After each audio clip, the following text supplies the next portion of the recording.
ये जो one stop bakery है और इसके पास से हम गुज़र रहे हैं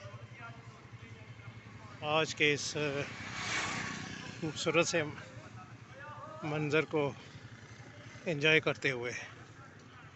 और जहाँ ये बहुत खूबसूरत है वहाँ ये बहुत पुरस्कार भी है, बहुत पुरस्कार लग रहा है। और इसी तरह ही पुरस्कार है जिस तरह कि हम नावलों में पढ़ा करते थे। लेकिन चलिए अल्हम्दुलिल्लाह, अल्लाह का शुक्र है, अल्हम्दुलिल्लाह ये सारे उसी के रंग है।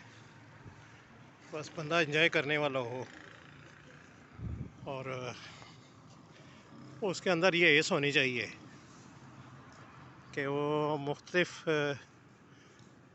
माहौल को, हालात को और नज़ारा मतलब उनसे एंजॉय कर सके उनको। तो अल्लाह का शुक्र है हमने हमेशा ही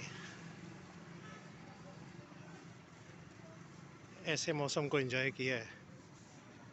और अल्लाह तेरा शुक्र है, तूने हमें बेशुमार नेमतों से नवाजा है, देखने की, सुनने की, सूंघने की, महसूस करने की, और सबसे बढ़ के ये कि दूसरों का दर्द महसूस करने की।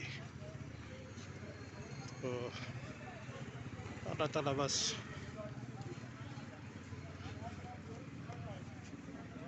दुनिया उसने अच्छी की है, अल्हम्दुलिल्लाह। अल्लाह हमारी आखिरत को भी अच्छा कर दे।